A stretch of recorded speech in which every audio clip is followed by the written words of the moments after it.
Wednesday. Oh, perfectly in sync. I know, right? I actually end up sleeping in the next day. Leo tries to coax me into going along, but I mumble something about needing to finish my project. The next thing I know, it's an hour later, and the motel room is empty.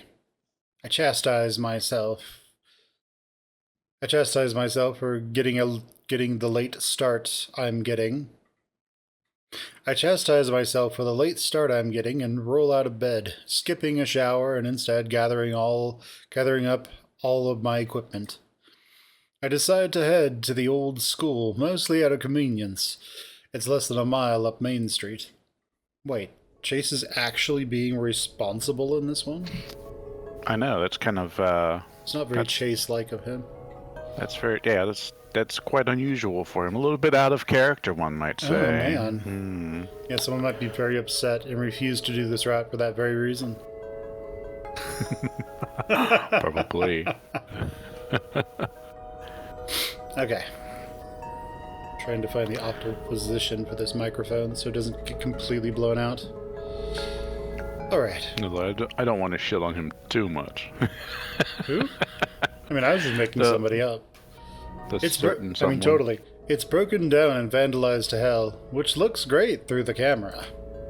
The original Echo School was built back in the early 1900s, but it was torn down and rebuilt in the 50s. That's the building I'm looking at right now. Apparently, all grades were combined into this one building, which was sectioned off by 3 floors.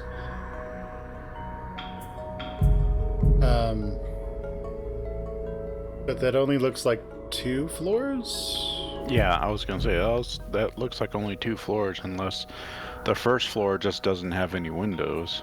Or it's in the basement. It could be in the basement. It could also just be... maybe... Yeah, it just doesn't seem to make any sense. Echo Elementary, Echo Junior High, and Echo High. Echo High is actually conducted on the roof. Oh yeah. It's just like that, like those outdoor schools, man. It's also so if the kids want to get off and they really want to try their luck, they can jump off the building because it's only like a 2-story fall. You know, right? They'll probably survive. I think that's like the ultimate in open architecture. It's just no architecture. Dude, remember when we were kids where you went over to that one lawyer's house? And his son, who was super reckless, we used to jump off of his roof, which is like a 2 or 3 story fall, and like roll. You remember that? I don't remember doing that. I think I remember him doing that. I'm pretty sure I wussed out of something like that because I was fat back then too, and it was like I don't think I'm the kind of ball that bounces. I kind of just go dunk and just and go splat. I'm like a water balloon. I just splat. After the 1980s, there were too few students to keep it functional, and they started busing everyone to Peyton instead, closing Echo School down. It's a 2-story brick schoolhouse with a basement about 30 rooms inside. Okay, so the basement idea is correct. The basement was correct.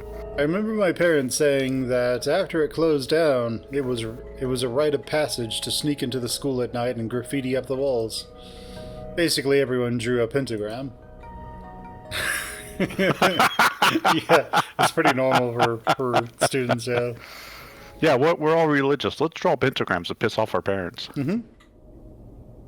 I set the camera up to get a few shots of the outside of the school, making sure to emphasize the graffiti on the front and avoid the white soccer goal. Apparently, Echo was still putting the field to use.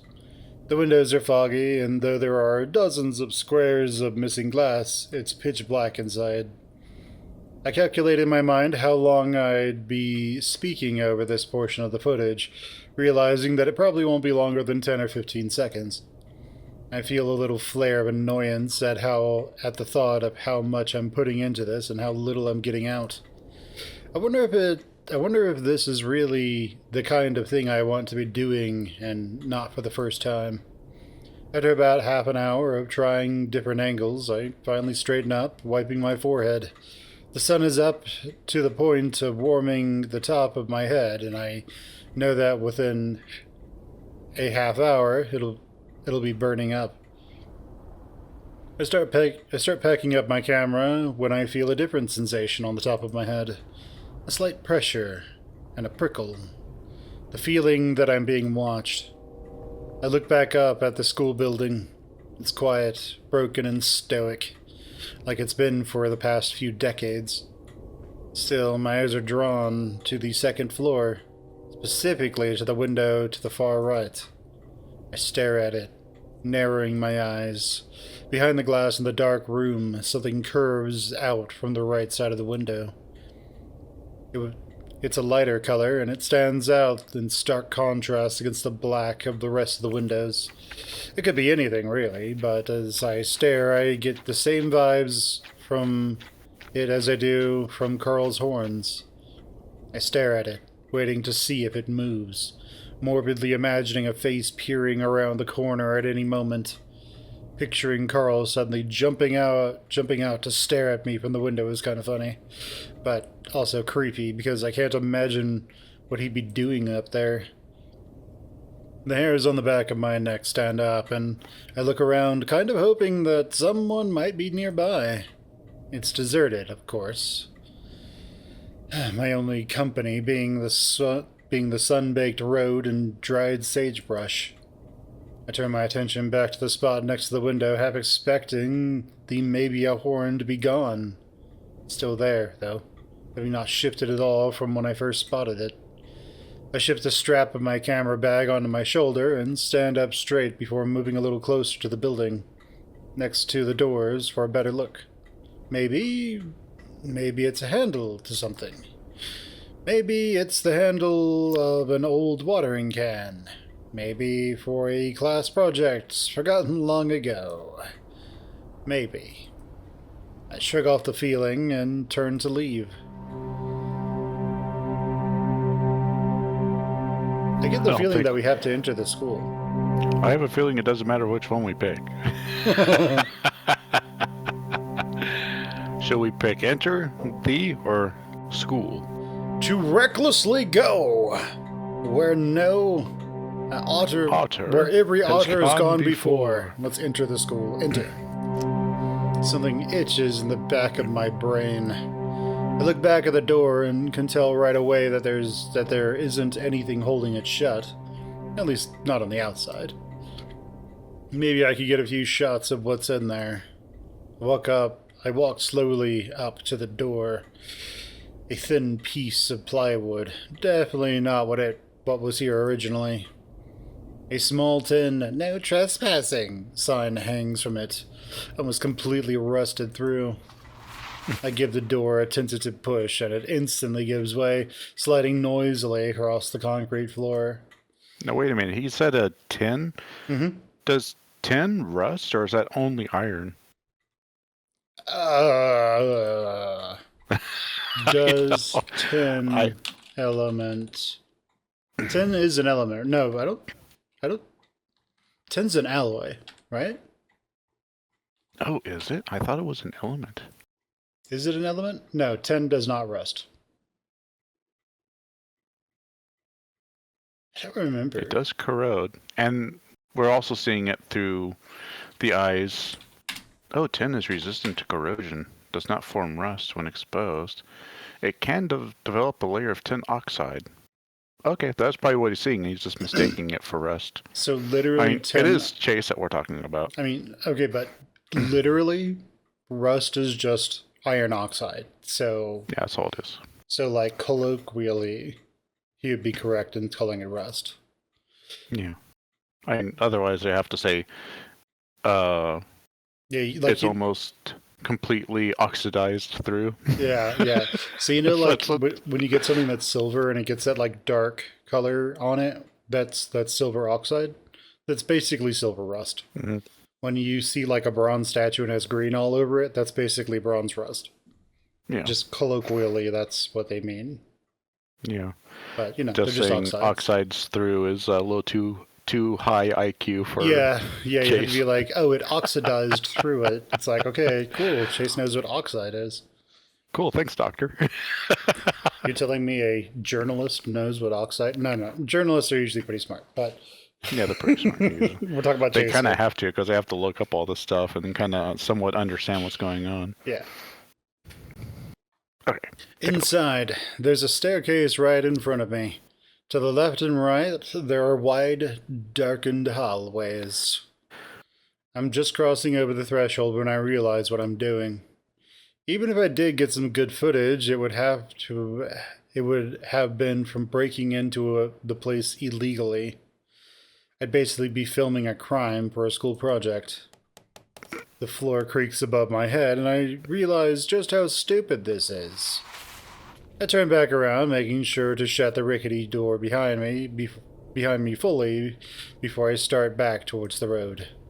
It was a dumb idea, sure, and I've come up with a lot of stupid ideas, but for some reason I can't shake the feeling that had been especially weird. I'm at the end of the road when I remember the horn at the window. I don't turn around. Screw that place. Yeah, screw that. So, Am I- how do you even know that he's here? Jenna eyes Leo as we make our way up the walk to Carl's house. You were gonna say something? Oh no, I was just gonna ask if I'm doing Jenna or you are. Seems like you were. Yeah, I think I'm doing Jenna. I mean, unless you want to voice act Jenna. No, I'll let you voice Jenna. Yeah, because I think I've voiced her for like the past 2 routes or so. Yeah. As I'm looking up at the mansion, I think of how you imagine a lot of things being bigger when you're younger. Not Carl's house. I always forget how big it is when I see it again. Even kids from Peyton wanted to hang out with Carl because of it. Carl is like 95%.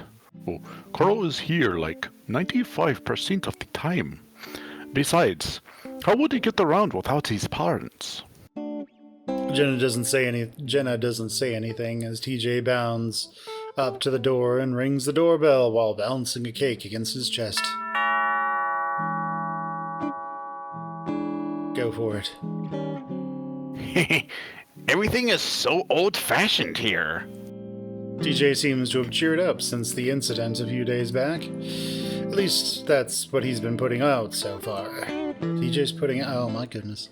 No wonder everyone likes him. Sometimes it's hard to tell with TJ. We wait a minute, but there's no answer.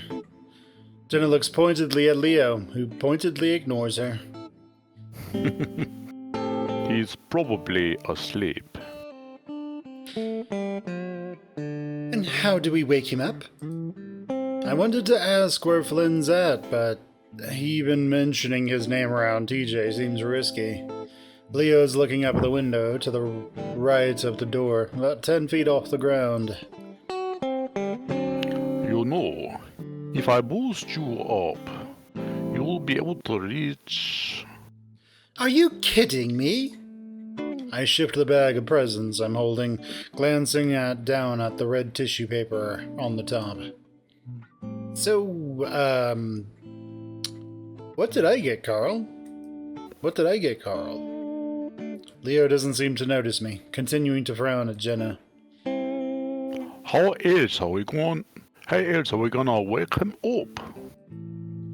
Oh, I don't know. Maybe by sending him a text in advance to have him meet us somewhere rather than just going to his house completely unannounced. Leo huffs, and I can see his face getting red under his fur. Jenna has a fair point.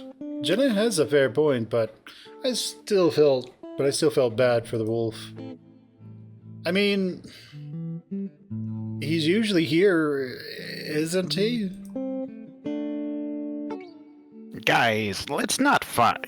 Let's not fight, guys. It's supposed to be a party. TJ's genuinely disappointed voice seems to put a pause on the tense mood, and Jenna sighs before looking up at the window. I guess I could try. Great! Let's go and commit felony breaking and entering. Come on. Let's commit. Well, this is turning into a regular. This is turning into a regular old crime scene, crime route for old Chase. Yeah. First, breaking and entering, and then felony breaking and entering. He's going to be a cat burglar without being a cat. He is the otter burglar. Leo hops down off of the deck, but at that moment, a big rusty truck pulls into the driveway of Carl's house. And it's Flynn, and next to him it's Flynn, and next to him in the passenger seat is an unconscious-looking ram. The hell? Flynn parks before slowly and quietly opening the door. Flynn, what the hell are you doing? Leo whisper yells it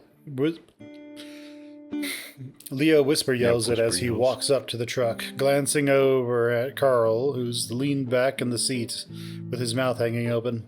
Even from here, I can hear him snoring. Hey, Wolf. If you still want it to be a surprise, you'll shut up. What the hell are you doing? Flynn rolls his eyes. We went to the reservation. What? Why? Because it's something we do sometimes. I texted you that we were gonna surprise him. Yeah, that's why I'm here. Flynn rubs the back of his scaly head. Just a little late is all. Started winning more than I usually do, so Carl and I stuck around for a little longer. You were gambling? Of course, because that's all the reservation's good for, huh? Whoa! Flynn holds up his hands defensively. What's with all of you? Flynn's eyes settle on me, and for some reason I feel my heart give a jump. Chase! What the hell crawled up everyone's ass? I feel like the answer should be obvious, but if Flynn's trying to get things at least somewhat close to normality, then I'm fully behind him. You know how Leo is. It's his way or the highway. Leo shoots me a glare, but I grin at him, trying to lighten the jab. I sense TJ further back behind me, separate from the group. I really wish I knew what he's thinking right now. Leo lets out a tiny growl before turning back to Flynn. I feel like you could have at least told us. Flynn sighs, glancing back at the ram sleeping in the trunk. Well, why don't you guys go inside so this whole surprise thing isn't as weird? It's locked. Flynn walks over to Carl's side before turning to us. Go in through the back. There's a key under the doormat. We get into position in front of the door. TJ's a little more enthusiastic, hiding against the wall to the left of the door, a party popper in his hand. I hear a soft clopping along with the low murmur of Carl's voice. The door swings open. Dude, I just want to put it behind me and not think... Surprise! I feel like you're doing like way more people's voices right now. I kind of am, because like, you have narration, Chase, and Jenna, and I have... You want me to do TJ? Carl, Leo, yeah. Alright, I'll do TJ. Carl stands there. I could keep doing TJ, because you might pick up... Do you want to pick up the side character when he comes up, and then we'll basically be even? Sure, why not? Okay. Carl stands there, frozen as strings of confetti drape across his horns. For a moment he goes completely silent, And we all stare back at him. Then he does that thing that goats do and just goes stiff and falls over. He faints. Surprise! Boom! Just falls like R2D2 when he gets shocked in like one of those original. Just totally just trash cans over. That's Carl. Finally, TJ giggles. Oops. I didn't mean to get it in on your horns. TJ goes about picking the confetti off Carl's head. He hesitates, his hesitant movements making it obvious how hard he's trying to avoid touching the horns. What? Carl finally breaks the awkward silence as he continues to stare at all of us, pushing TJ's hands away to pull the confetti off himself. Leo steps forward, a clearly forced smile on his face. Oh, your birthday! Happy early birthday! Carl continues to stare. Flynn steps up to his side and puts an arm around his shoulder. Yeah! You know, there isn't much to do around here, so we had to come up with something. But a birthday party for me? It's not for another month.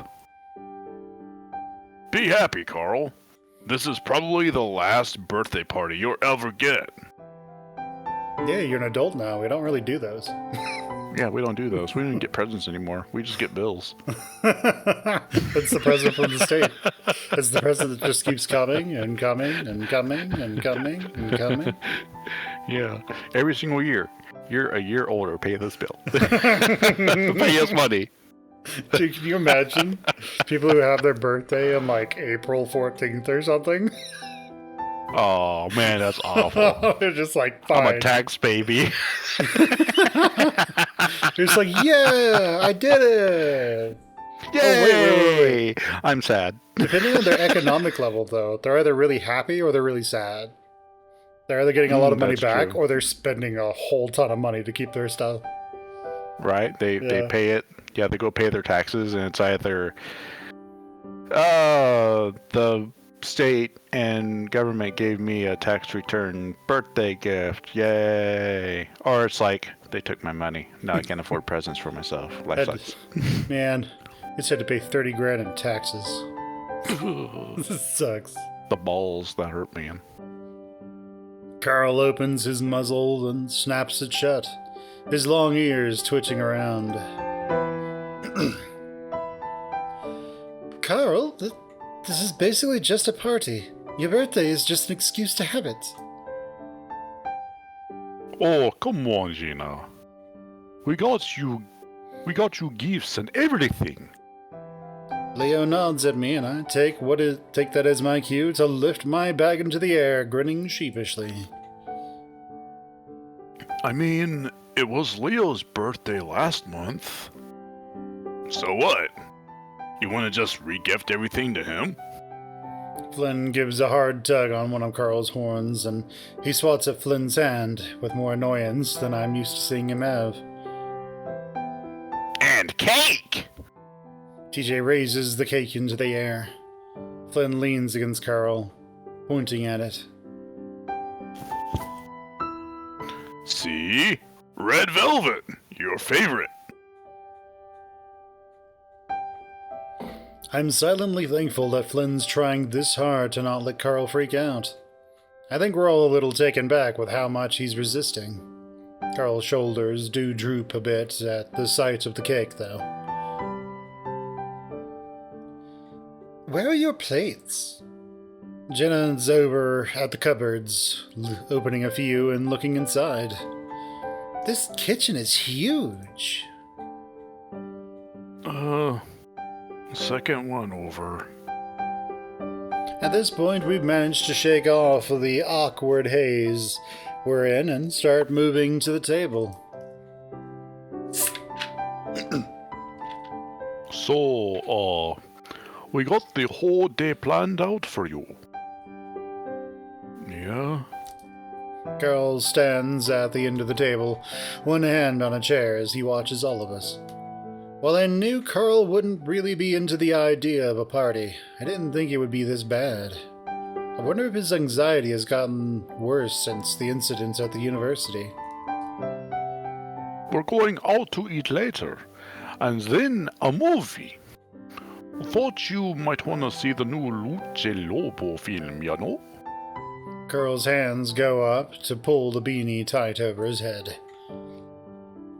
Well, as long as you don't tell the waiters that it's my birthday. Oh yeah, isn't that place by the theater where they basically force you to wear one of those cone hats? Yep. I swear to God, if one of them all touch you with my horns trying to put it on... What? You'll blow smoke at them? Wait. What? You'll blow pot smoke at them? I think it's kind of fun. TJ's struggling to pull the plastic dome off the cake.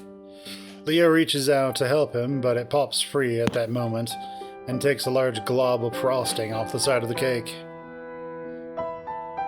Ah! Good one, Tej. We can give that piece to Carl so he can stay on his diet. Flynn puts up air quotes around the word diet. And I did too. An awkward silence follows, one that Flynn clearly notices, and I see him sulk in response. Carl coughs. I didn't have breakfast, so this should be fine. Man, that is a mood that happens where it's like you make a joke and it sounds funny in your head, and then you realize that just absolutely no one thought it was funny, and it just kind of soured the mood a little bit, and you're just like, Yeah, and Flynn's kind of like, pretty much everyone's just like, shit. Yeah, it's that whole thing where if you're just like, oh, hey, sorry, that you'll literally just make it worse. Yeah, and Flynn's definitely the kind of guy who just wouldn't be like, oh, right, that didn't go over well. Sorry. Leo claps his paws together. While we're having cake, why don't we start opening your presents, huh? Carl grabs the bag and unceremoniously dumps it out onto the table.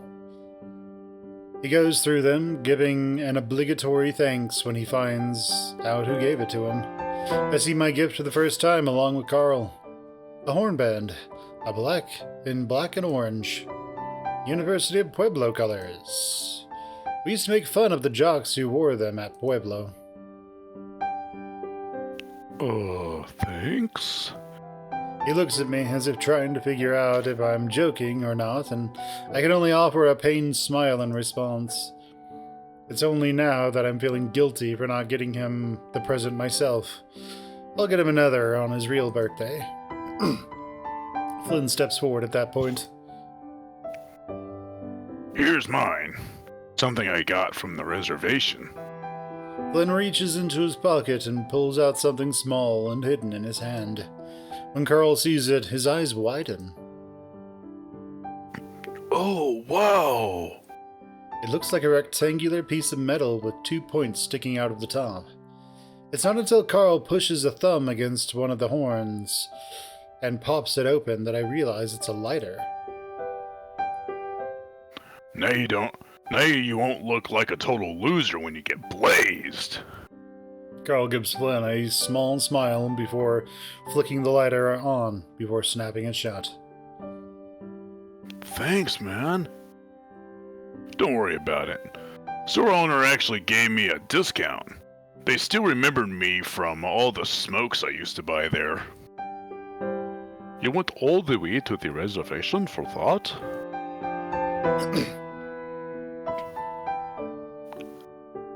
Cigarettes are untaxed on the reservation.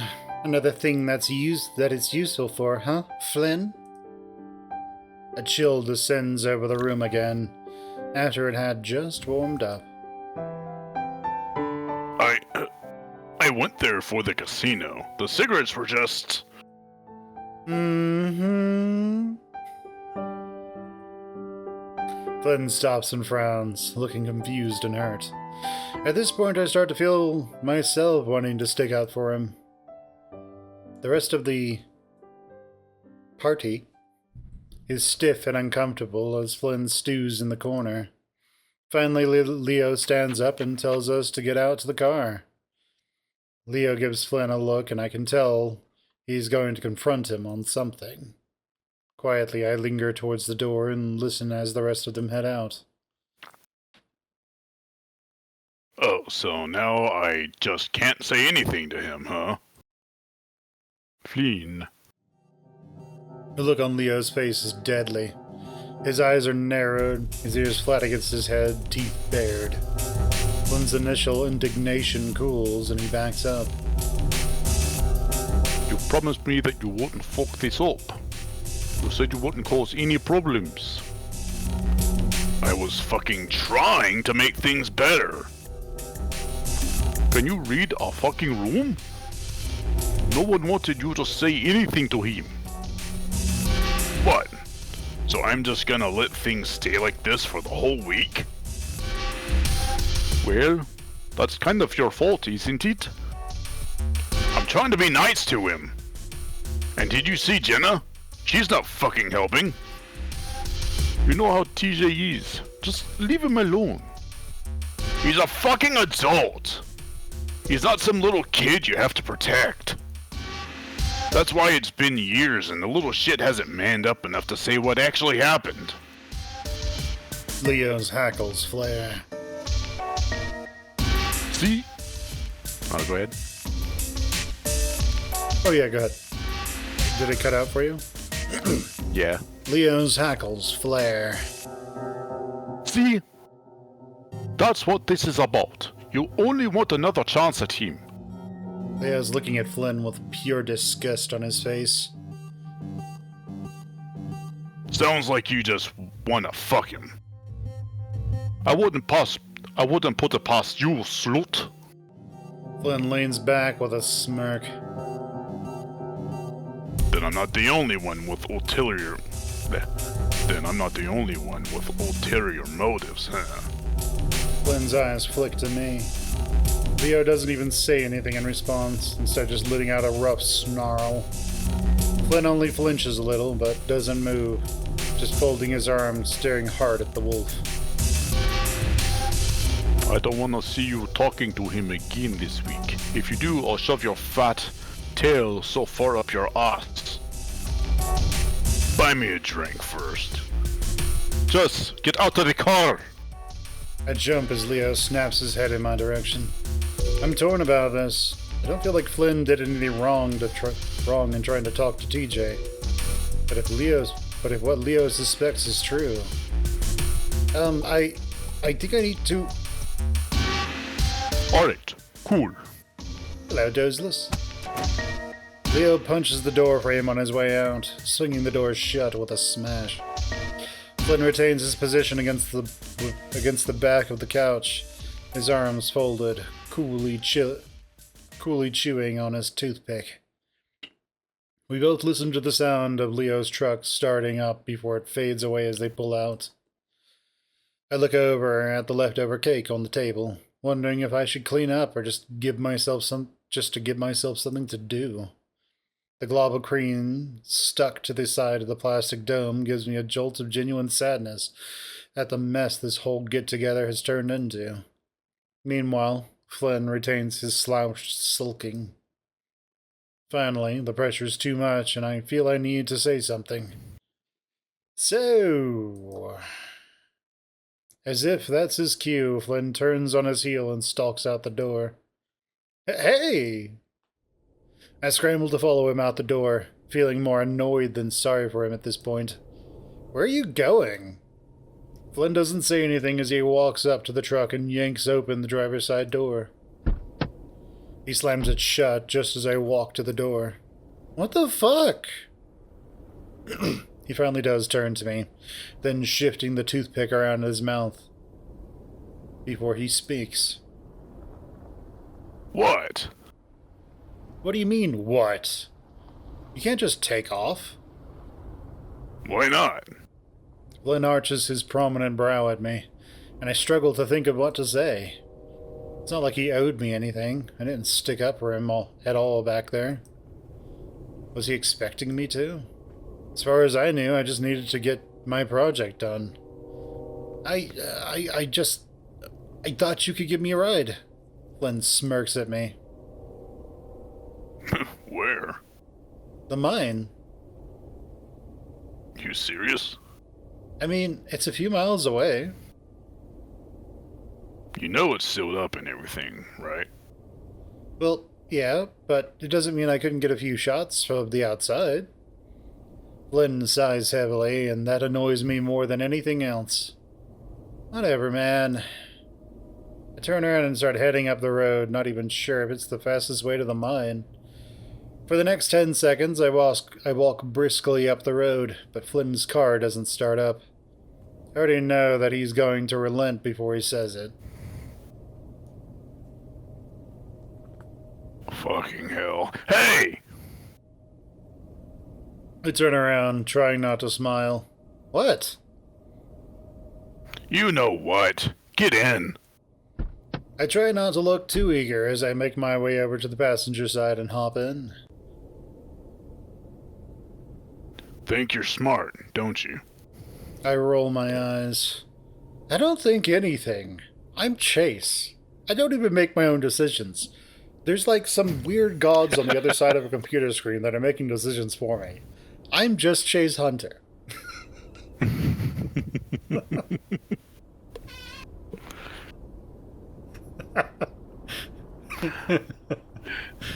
Do you ever feel like you're being controlled at certain points of your life? Do you have schizophrenia and believe that you are being manipulated and controlled by an outside force? Well, if you do, there's medication for that. I don't think anything. You're the one shooting yourself in the foot all the time. Whatever, man. I stare through the bars of rebar into the darkness of the old mine. There's a damp, cool breeze coming from inside, but all I can smell is dirt. Yep, beautiful, ain't it? Might as well just slap that mine gel on our flag. Represents the town pretty good.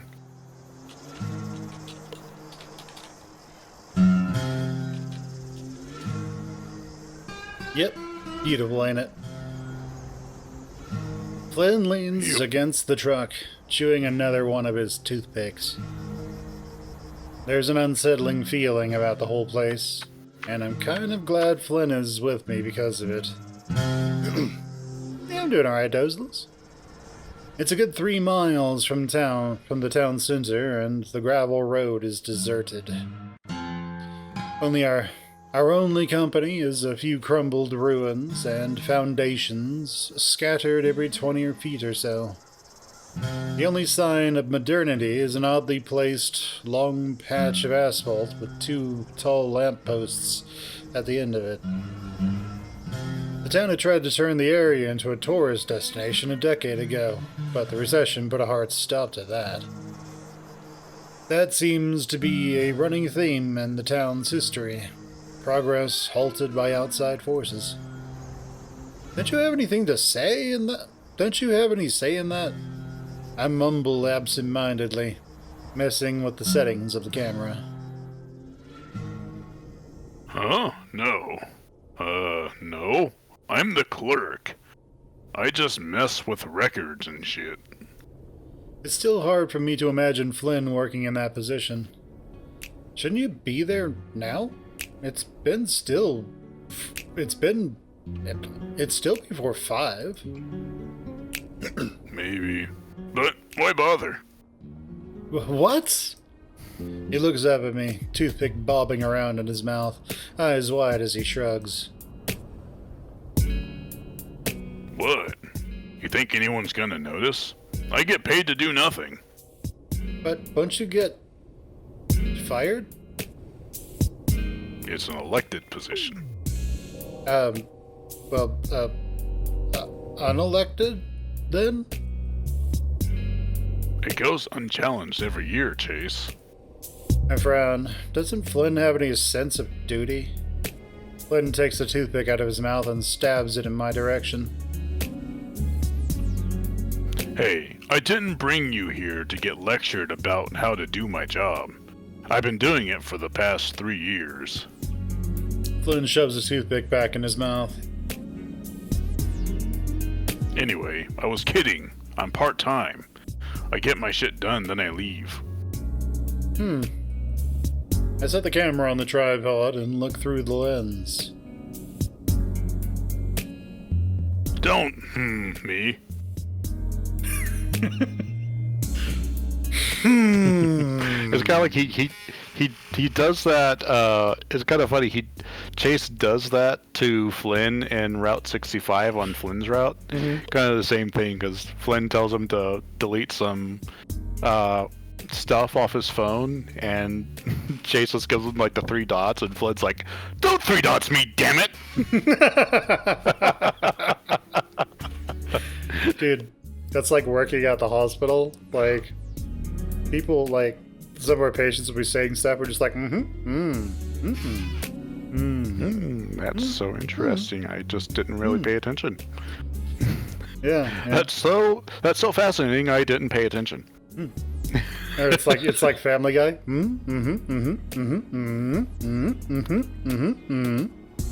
It's like actually it's more like Wayne's World. That scene where the guy at the radio station is like, yeah, I get that. Yeah. He's paying absolutely no attention to Wayne. Oh yeah. And the other guy. Yeah. Garth, and they're just basically talking shit to him about him the entire time.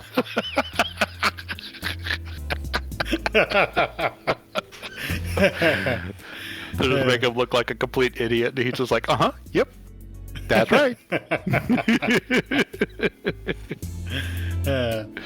If you haven't watched Wayne's World, you should do it. Yeah, I it's highly Wayne's recommend. World. Party time. Excellent. Wayne's World. Sound like, how's it go?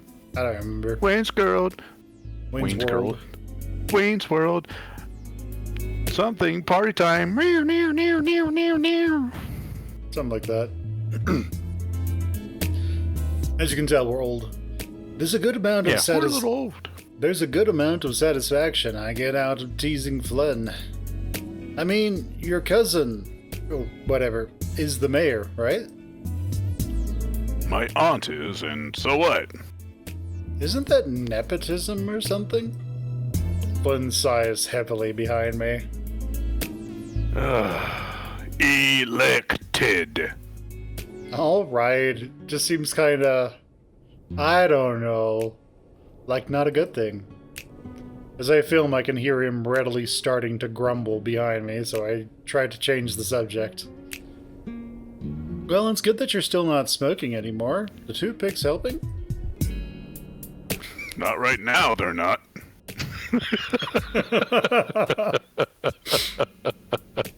Fucking otters. It's like that one person at work. Ugh. It's the reason I get out of there so fast.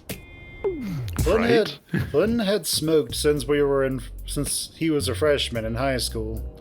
I distinctly remember him offering me cigarettes when I was like 14. He always gets pissed off if I remind him about that. I pick up the camera and move to a different angle. Well, maybe you could give Leo a few pointers.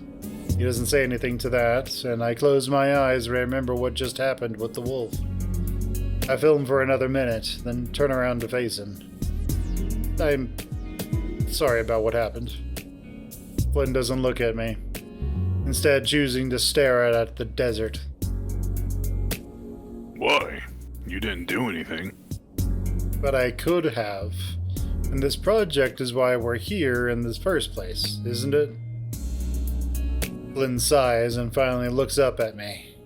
His eyes all the more piercing under the bright sunlight. You know, one thing I can't stand is people apologizing over nothing.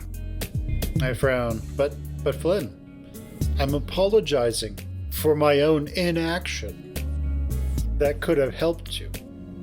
So it's not That's over something. nothing. Not It's nothing. that I stood there and did absolutely fuck all.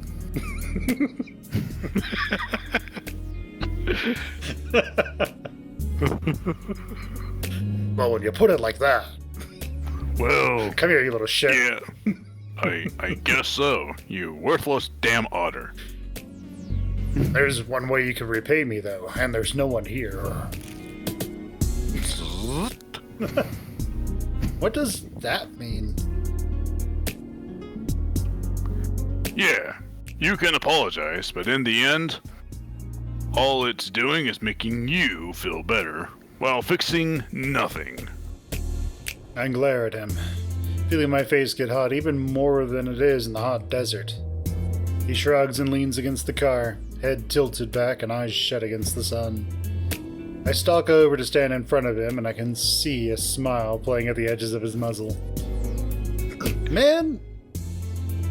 Fuck you! On the last word, I jab a finger into his stomach. His eyes open as he grunts loudly, doubling over. Jeez, Chase. I fucking stayed in this shithole for you while everyone else is having fun, and this is the thanks I get. Oh, so you stayed behind just for me. Well, yeah, you got a huge. Flynn stays curled up, rubbing his stomach. His face is inches from mine. He's still got that stupid grin on his face. You're an asshole. Oh, Chase, my heart. He clutches his chest dramatically.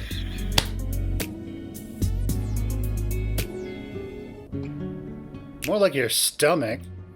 I poke it again, but he reacts too quickly. I poke at it again, but he reacts too quickly. His lithe torso bending out of the way. You can't keep your hands off me, can you? I just fold my arms, glaring at him. Flynn finally straightens up, looking around.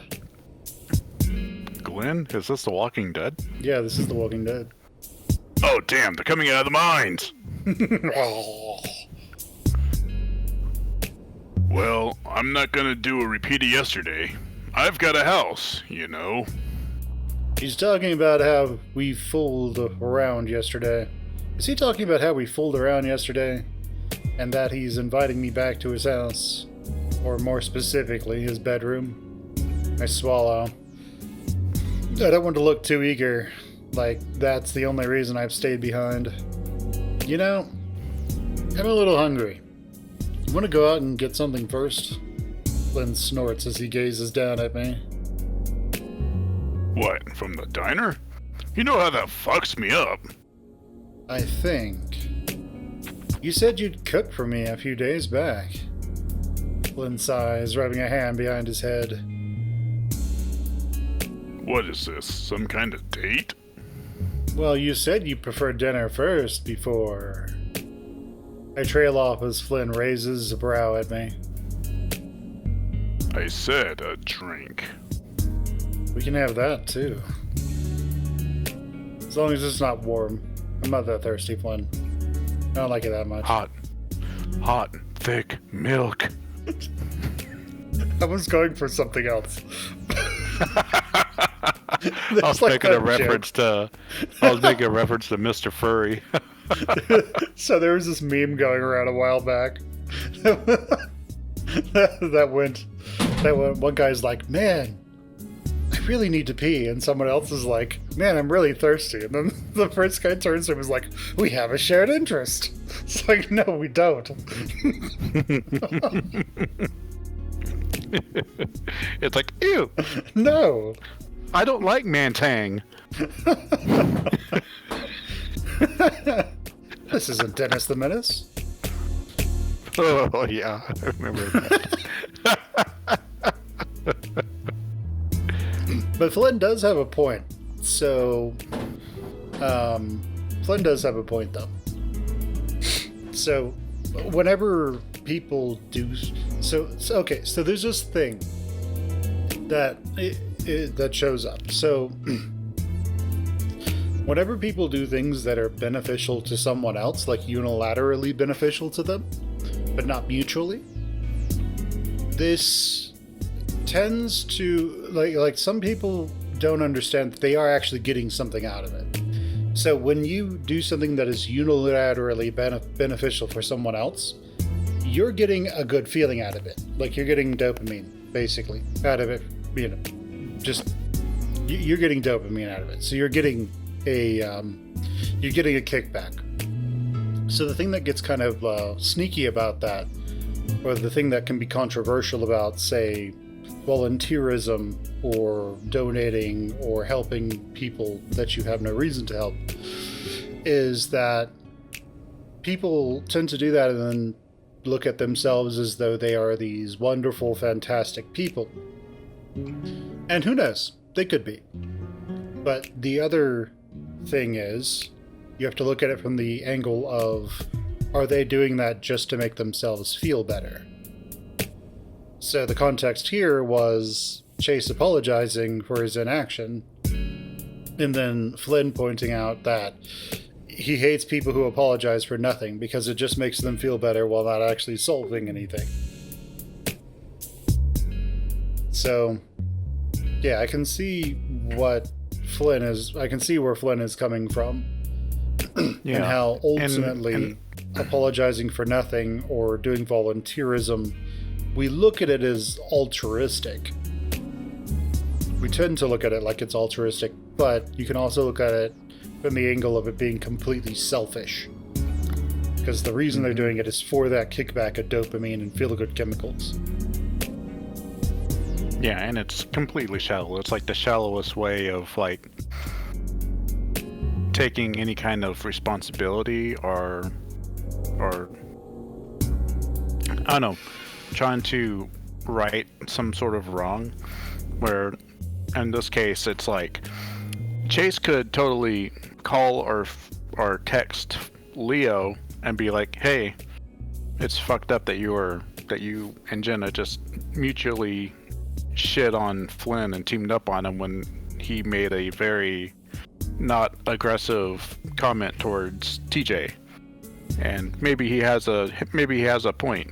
TJ needs to man up a little bit and just be able to take a few ribs from Flynn. But he doesn't do that. He just apologizes, and it's like, that's the wussiest and pussiest minimalistic way of trying to account for yourself or take my side. Yep, pretty much. And that's where Flynn comes from. And, you know, that's true. If you're just going to apologize, like, it doesn't really fix anything. It would be a whole lot better if you actually did something. Because there also is, like, the actions speak louder than words. So It's like, it could also be, from Flynn's perspective, is, you're lying to me. Because you're saying that you're sorry, but your actions are demonstrating that you don't care, or that you are not sorry. Which means you're probably lying to me, or you're just trying to get something out of me. You're trying to butter me up. Mm-hmm. It's just like, how is you being sorry doing anything for me? Yeah. Because it's literally doing nothing for me. Correct. It's just making you feel better, like it's taking the weight off of you. Well, I still have all the blame, all the rejection from my group of friends, all the shit being flung my way, me being basically ostracized by the greater majority of the friend group, all because I got pissed off. Even though I admit that I fucked up in the first part of this. I admit I fucked up. But, that doesn't really matter. Yeah, and, like, the thing is, Flynn's trying to resolve something. Like, he's trying to do things to help things get better. It's just not the way that's working for anybody else. Yeah. Their whole thing is they don't want to give him another chance to right the wrong. They just want to be like, leave TJ alone. It's like, how are we ever going to get past this then? I mean, there's also another thing. So he works as a clerk, I'm assuming, for, like, the courts. Mm-hmm. And the thing is, in that kind of position, you see things that are real, like actual issues that can be acted on a regular basis. And you also see all kinds of arguments from people who are trying to solve things without actually solving anything. they're just trying to solve things with words, but not actually doing anything about it. Or make themselves appear to be trying to do something so that their constituents will elect them again if there's any challengers. Exactly. So it's like, if you ever end up, anybody who watches this, if you ever end up working in law, well, like, the example here is, okay, let's say someone gets in a car accident. It's like, they can say, oh, I'm so sorry that you got hurt all they want, but that's not actually going to do anything. What will actually do anything, however, is money, or actions, or something like that. Something that's tangible. Yeah. Not just, oh, I'm so sorry that you got hurt a little bit. Oh, poor baby. Stop being a little bitch. So, is what it is. Yeah. And law actually goes through quite a lot to actually say something along the lines of make someone right again. Or make someone whole again. It's making them whole. Yeah, making them whole again. We avoid any right again crap here as much as possible. As with certain shitlord. Yeah. Making things whole again, especially in the case of the car, example of the car crash would be they get hurt a little bit, they have pain and suffering, they have to repair their car, and if it's serious enough, their personal injury is serious enough, they have to take off time from work. Well, you can't really do too much about the pain and suffering that they've experienced from the actual impact, but you can pay money to make them a little more whole, and then since I'm assuming someone else hit them or caused them to get in the accident in this scenario. So like the things that they could be sued for would be medical damages, vehicle damages, any kind of therapy that they need to get because they're terrified of driving their car now. Time lost from work, if they owned a practice, like anything that happened that, like any projects that failed because they got in the accident and were hospitalized, like just a million and one things that you can think of. Anything that, and the whole thing is like the plaintiff's law firm, the person who was hit in this accident, we'll say, would be suing for anything and everything that they could possibly find. And then, a lot of that would just get cut down. Like, anything you could possibly think of that could have a monetary value attached to it will just be added into the pool and then used to try and extract as much money as possible. But it'd probably mostly just be against their insurance. For the most part, yeah. The insurance would try to take care of what... Yeah. Well, they would not try to take care of most of it, but they would probably be forced to take care of most of it. Well, yeah, I mean, think about it like this. Like, the resources that an individual has, like most of the time, most people's savings are less than like 10 grand. Maybe 30, 40 grand at max. Aside from that, they have to dip into their 401k, their purse, their public works retirement, stuff like that. Mm-hmm. Yeah. But the insurance company, well, that's $1 billion industry. Oh, they've got money. And they've got all kinds of assets that they can liquidate if they really need to. Oh, they'll just take out loans. Then they'd be fine. So you can sue them for like hundreds. You can sue them for tens, if not hundreds of millions of dollars. It'll be great. It'll be fine. Yeah. And they'll be just fine. They'll just up the rates on everyone because our expenses are your expenses. And then that's business. And then afterwards, after you won the case and you have your, $20 million after tax, you can make yourself feel better by donating $1 million. Well, no. Actually, I think to go in line with what Flynn's saying, you would just call the person who lost the case and say, "Sorry." Sorry. Kiss my ass. All right. Let's or take a picture of the sorry board game and text it to him.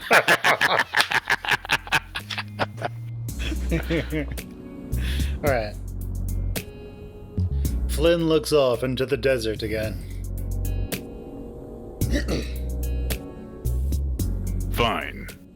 I'm gonna get you back for that poke. I smirk. Yeah, what? As he turns away from me, his tail comes in and smacks against my crotch. Ouch. It wasn't that hard, but it's enough to make me feel... It wasn't that hard, but it's enough to make me feel it in the bottom of my stomach. Oh, fuck, come on! I walk bow-legged for the next few seconds as I move to gather up my equipment. I don't think that was an equal exchange. That's 'cause you ain't a lizard. Now hurry your ass up! If only this was Full Metal Alchemist. I still need to watch that. It wouldn't I be would've equivalent watched exchange.